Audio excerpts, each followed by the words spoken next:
Factus est pro nobis.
Empunhemos nossos ramos para escutarmos a paixão de nosso Senhor Jesus Cristo.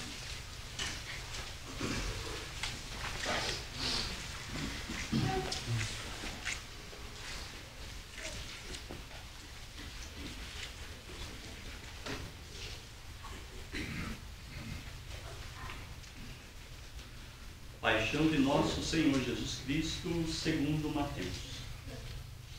Naquele tempo, um dos 12, chamado Judas Iscariotes, foi até os chefes dos sacerdotes e disse: O que me dareis se eu o entregar?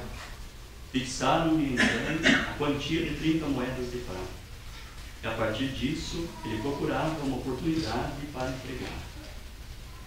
No primeiro dia dos ázimos, os discípulos aproximaram-se de Jesus, dizendo: Onde queres que te preparemos para comer a Páscoa? Ele respondeu: Ide à cidade, à casa de alguém, e dizei: O mestre diz, o meu tempo está próximo. Em tua casa irei celebrar a Páscoa com meus discípulos. Os discípulos fizeram como Jesus lhes ordenara e prepararam a Páscoa. Ao cair da tarde, ele pôs-se à mesa com os 12, e enquanto comiam, disse-lhes: Em verdade vos digo que um de vós me entregará. Eles, muito entristecidos, puseram-se um por um a perguntar-lhe. Acaso sou eu, Senhor? Ele respondeu: O que comigo põe a mão no prato, esse me entregará. Com efeito, o Filho do Homem vai morrer, conforme está escrito a seu respeito. Mas ai daquele homem, por quem o Filho do Homem for entregue. Melhor seria para aquele homem não ter nascido. Então Judas, seu traidor, perguntou: Porventura sou eu, Rabi? Jesus respondeu: Tu o dizes. Enquanto comiam, Jesus tomou um pão e, tendo abençoado, partiu-o e, distribuindo aos discípulos, disse: Tomai e comei, isto é o meu corpo.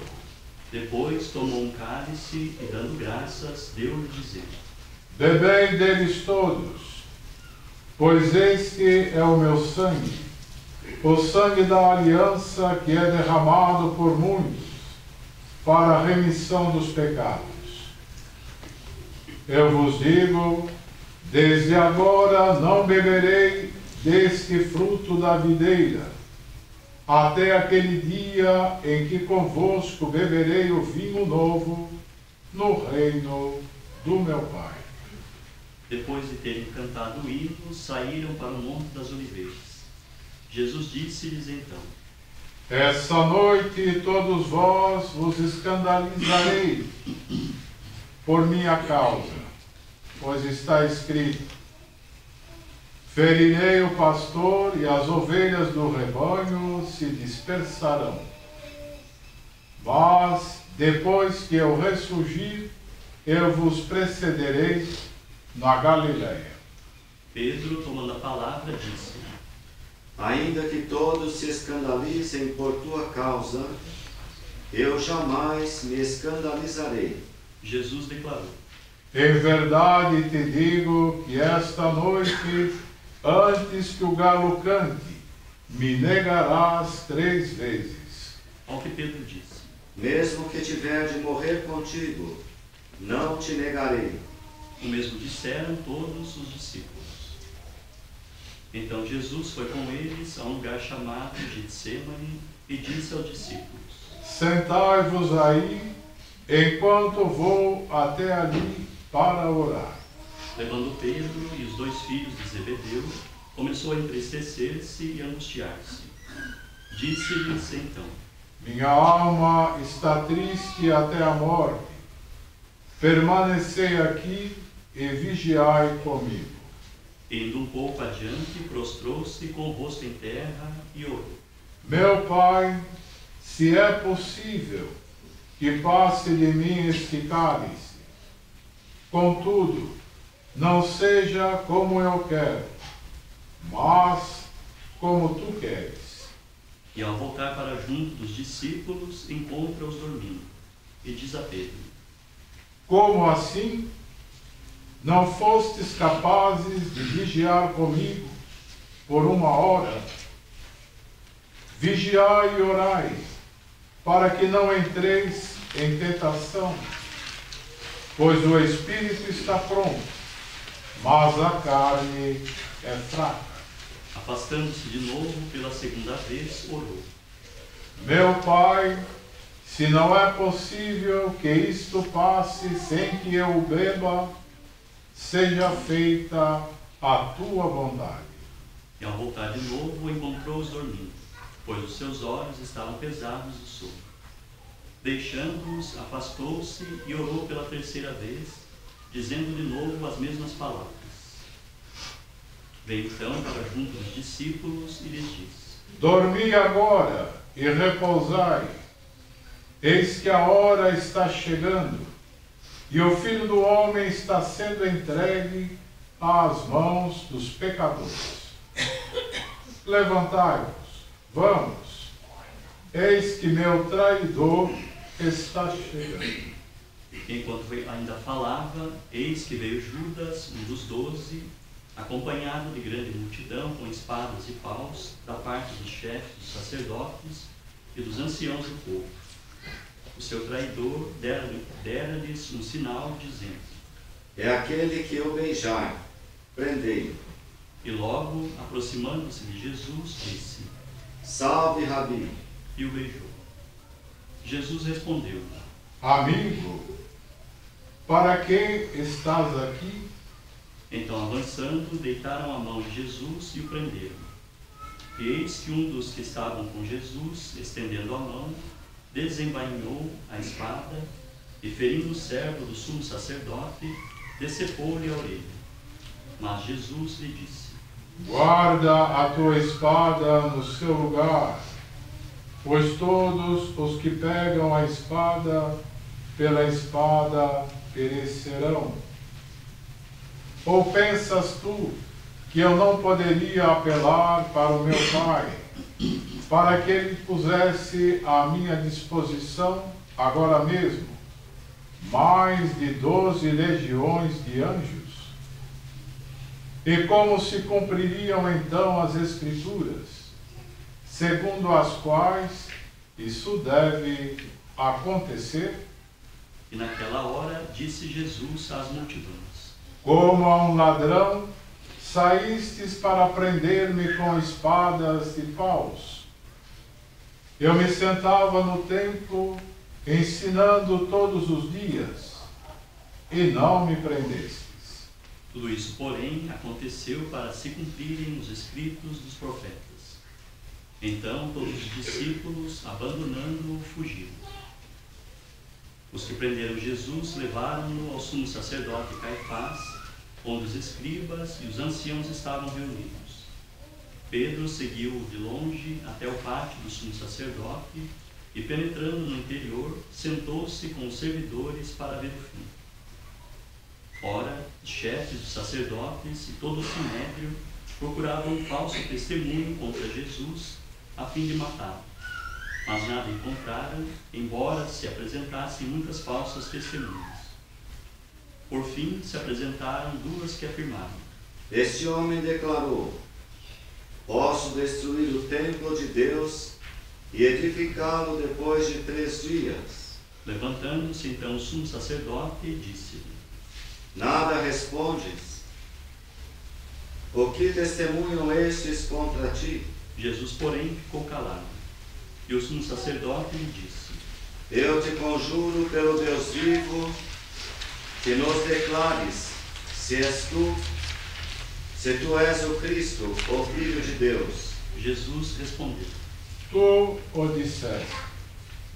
Aliás, eu vos digo que de hora em diante vereis o Filho do Homem sentado à direita do Poderoso e vindo sobre as nuvens do céu.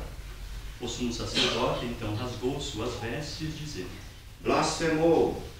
Que necessidade temos ainda de testemunhas? Vede, vós ouvistes neste instante a blasfêmia. Que pensais? Eles responderam: É réu de morte. E cuspiram-lhe no rosto e o esbofetearam. Outros lhe davam bordoadas, dizendo: Faze-nos uma profecia, Cristo. Quem é que te bateu? Pedro estava sentado fora no pátio. Aproximou-se dele uma criada, dizendo: Também tu estavas com Jesus o Galileu. Ele, porém, negou diante de todos, dizendo: Não sei o que dizes. Saindo para o pórtico, uma outra viu-o e disse aos que ali estavam: Ele estava com Jesus, o Nazareu. De novo ele negou, jurando que não conhecia o homem. Pouco depois, os que lá estavam disseram a Pedro: De fato, também tu és um deles, pois o teu dialeto te denuncia. Então ele começou a praguejar e a jurar, dizendo: Não conheço o homem. Imediatamente o galo cantou. E Pedro se lembrou da palavra que Jesus dissera: Antes que o galo cante, 3 vezes me negarás. Saindo dali, ele chorou amargamente. Chegada a manhã, todos os chefes dos sacerdotes e os anciãos do povo convocaram um conselho contra Jesus, a fim de levá-lo à morte. Assim, amarrando-o, levaram-o e entregaram a Pilatos, o governador. Então Judas, que o entregara, vendo que Jesus fora condenado, sentiu remorsos e veio devolver aos chefes dos sacerdotes e aos anciãos as 30 moedas de prata, dizendo: Pequei entregando um sangue inocente. Mas esses responderam: Que temos nós com isso? O problema é teu. Ele, atirando as moedas no templo, retirou-se e foi enforcar-se. Os chefes dos sacerdotes, tomando as moedas, disseram: Não é lícito depositá-las no tesouro do templo, porque se trata de preço de sangue. Assim, depois de deliberarem em conselho, compraram com elas o campo do oleiro para o sepultamento dos estrangeiros. Eis porque até hoje aquele campo se chama Campo de Sangue. Com isso se cumpriu o oráculo do profeta Jeremias. E tomaram as 30 moedas de prata, o preço do precioso, daquele que os filhos de Israel avaliaram, e deram-nas pelo campo do oleiro, conforme o Senhor lhe ordenava. Jesus foi posto perante o governador, e o governador interrogou-o.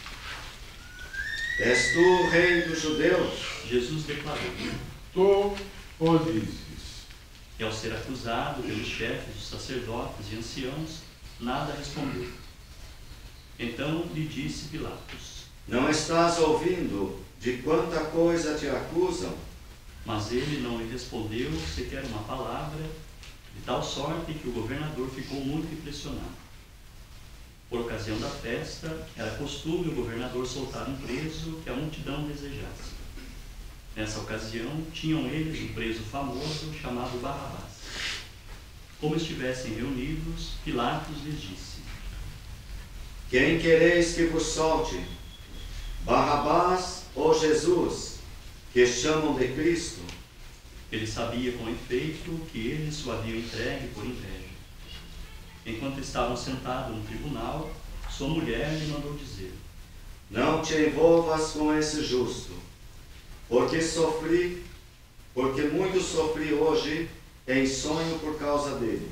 Os chefes dos sacerdotes e os anciãos, porém, persuadiram as multidões a que pedissem Barrabás e que fizessem Jesus perecer. O governador respondeu-lhes: Qual dos dois quereis que vos solte? Disseram. Barrabás. Pilatos perguntou: Que farei de Jesus, que chamam de Cristo? Todos responderam. Seja crucificado. Tornou a dizer-lhes. Mas que mal ele fez? Eles, porém, gritavam com mais veemência. Seja crucificado. Vendo Pilatos que nada conseguia, mas ao contrário, a desordem aumentava, pegou água e, lavando as mãos na presença da multidão, disse: Estou inocente desse sangue. A responsabilidade é vossa. A isso todo o povo respondeu: O seu sangue caia sobre nós e sobre nossos filhos. Então soltou-lhes Barrabás. Quanto a Jesus, depois de açoitá-lo, entregou-o para que fosse crucificado. Em seguida, os soldados do governador, levando Jesus para o pretório, reuniram contra ele toda a corte. Despiram-no e puseram-lhe uma capa escarlate. Depois, tecendo uma coroa de espinhos, puseram-na em sua cabeça e um caniço na mão direita. E, ajoelhando-se diante dele, diziam-lhe, caçoando: Salve, Rei dos Judeus! E, cuspindo nele, tomaram o caniço e batiam-lhe na cabeça. Depois de caçoarem dele, despiram-lhe a capa escarlate e tornaram a vesti-lo com as suas próprias vestes, e levaram-no para o crucificar. Ao saírem, encontraram um homem de Cirene, de nome Simão, e o requisitaram para que carregasse a cruz. Chegando a um lugar chamado Gólgota, isto é, lugar que chamavam de caveira, deram-lhe de beber vinho misturado com fel. Ele provou, mas não quis beber.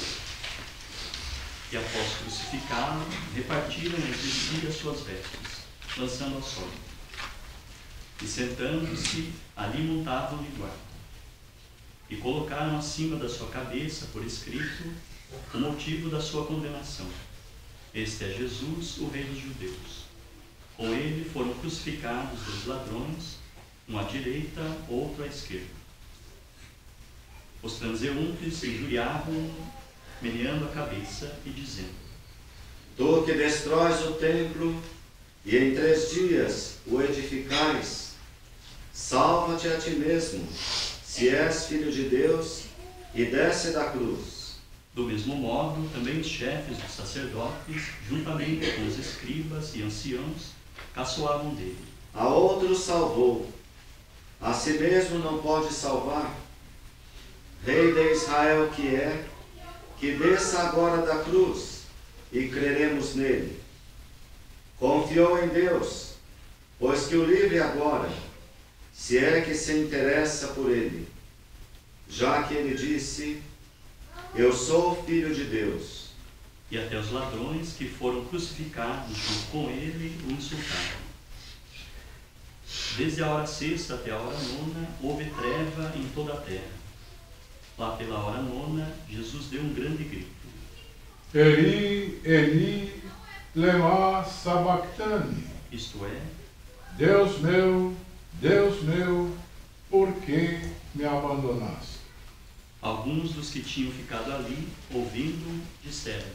Está chamando Elias. Imediatamente um deles saiu correndo, pegou uma esponja, embebeu-a em vinagre e, fixando-a numa vara, dava-lhe de beber. Mas os outros diziam: Deixa, vejamos se Elias vem salvá-lo. Jesus, porém, tornando a dar um grande grito, entregou o Espírito. Ajoelhemos.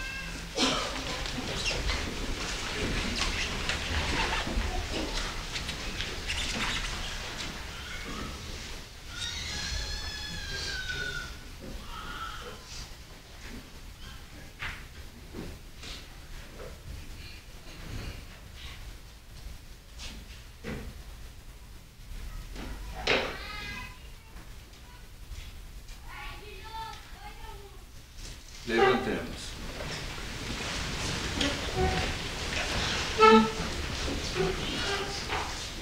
Nisso, o véu do santuário se rasgou em duas partes, de cima a baixo, a terra tremeu e as rochas se fenderam.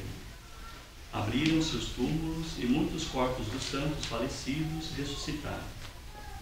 E saindo dos túmulos, após a ressurreição de Jesus, entraram na cidade santa e foram vistos por muitos. O centurião e os que com ele guardavam a Jesus, ao verem o terremoto e tudo mais que estava acontecendo, ficaram muito amedrontados e disseram: De fato, este era filho de Deus. Estavam ali muitas mulheres olhando de longe. Haviam acompanhado Jesus desde a Galiléia a servi-lo.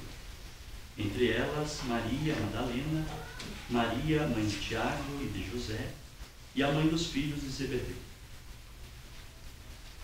Chegada a tarde, veio um homem rico de Arimateia, chamado José, o qual também se tornara discípulo de Jesus.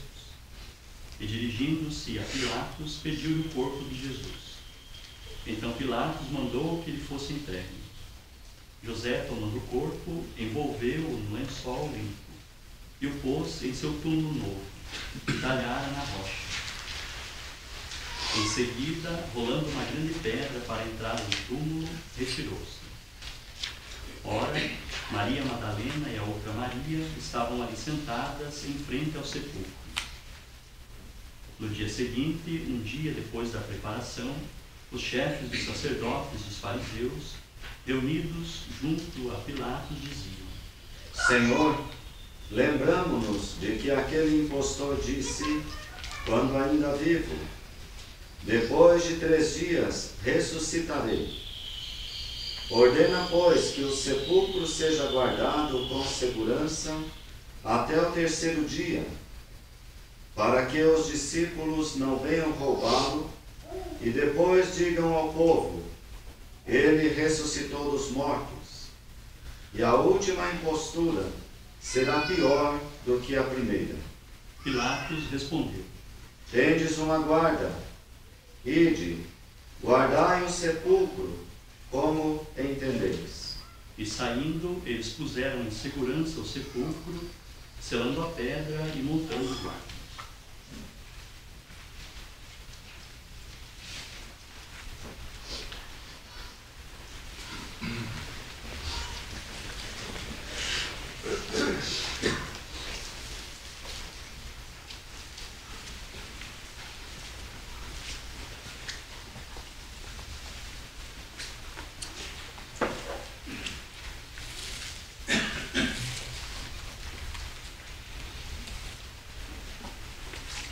Queridos irmãos e irmãs, hoje, um domingo precedente ao domingo da Páscoa da Ressurreição, a Igreja celebra a entrada do Cristo, o Cristo Rei, na cidade de Davi. E essa liturgia que nós realizamos no início dessa celebração, ela tem a sua origem em Jerusalém, por volta do ano 300. Esse momento de salvação que estamos realizando faz solenemente a abertura da Semana Santa. Em muitos lugares, este domingo fora chamado de Páscoa Florida. Hoje não escutamos mais, Mas esse domingo, o domingo anterior da Páscoa, era chamado de Páscoa Florida, em contraposição ao próximo domingo, que era chamado de Páscoa Frutífera.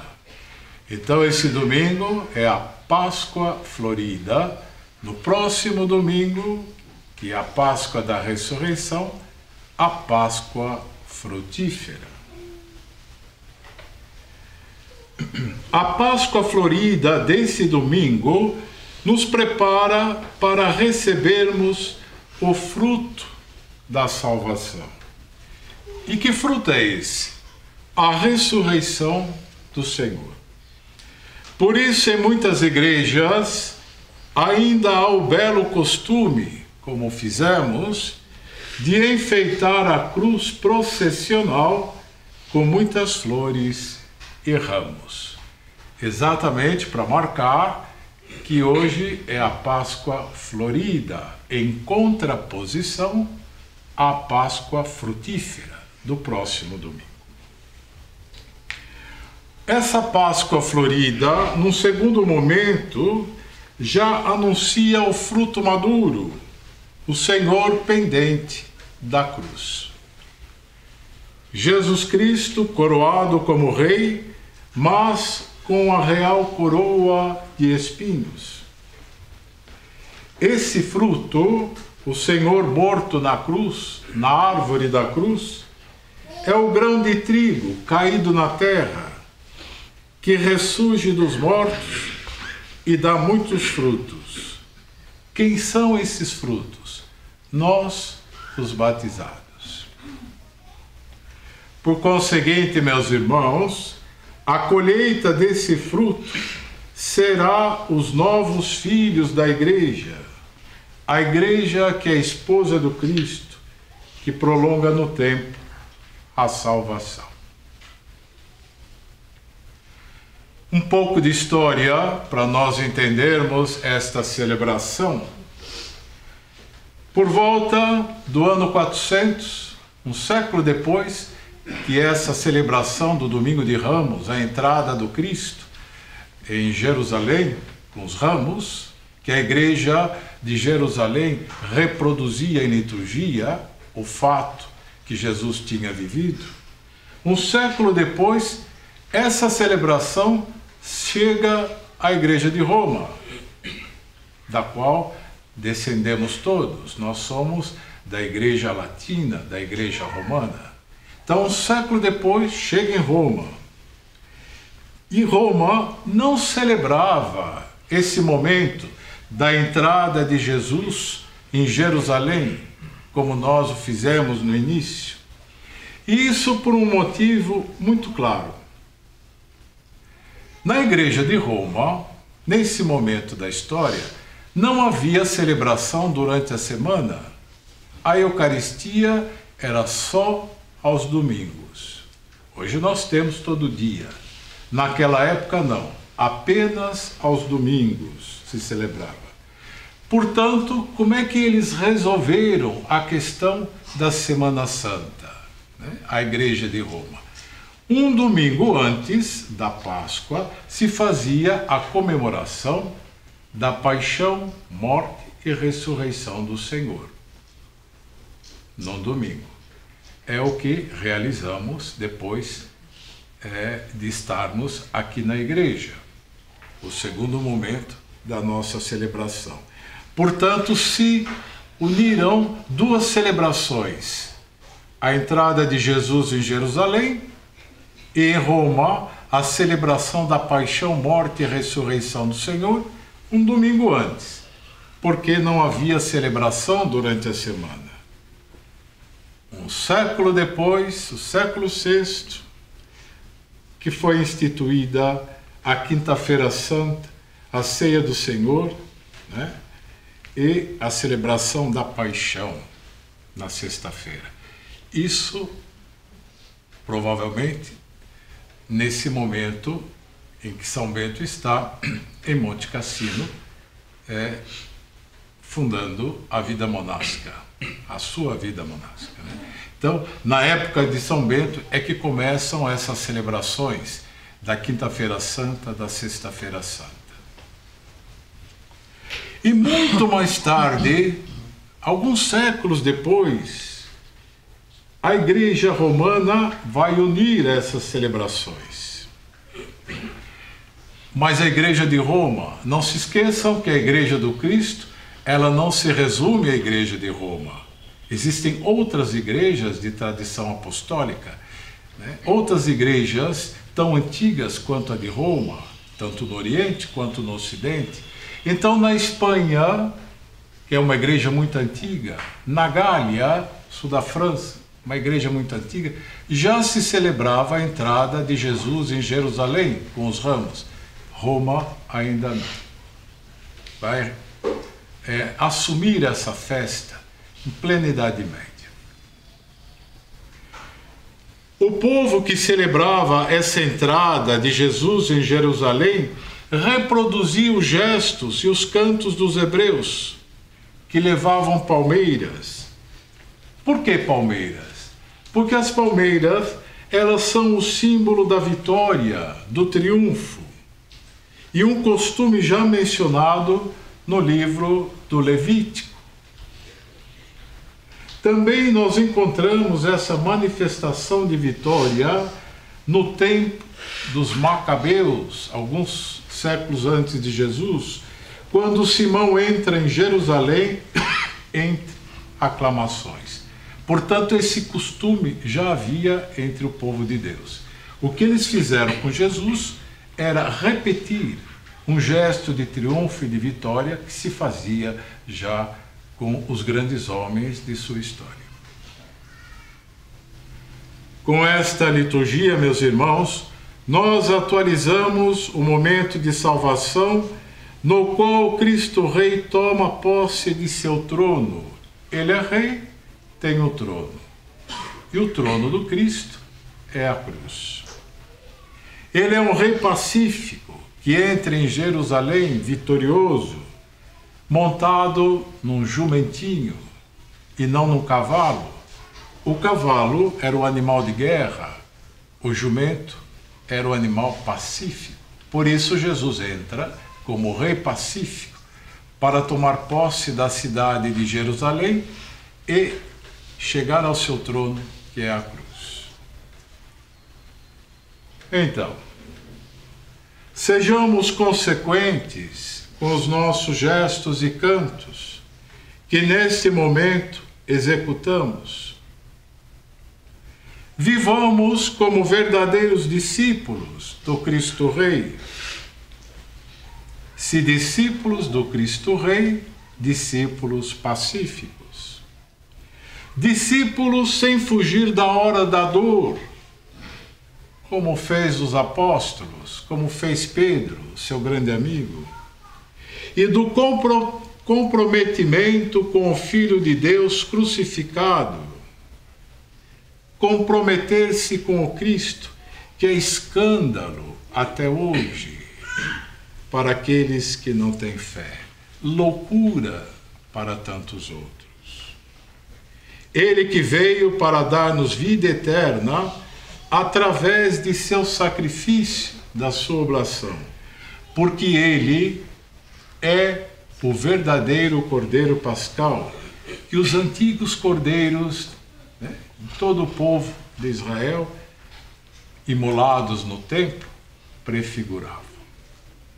Que esta celebração nos faça cada vez mais consequentes com a fé que nós professamos e com a fé que celebramos. Deus nos abençoe a todos.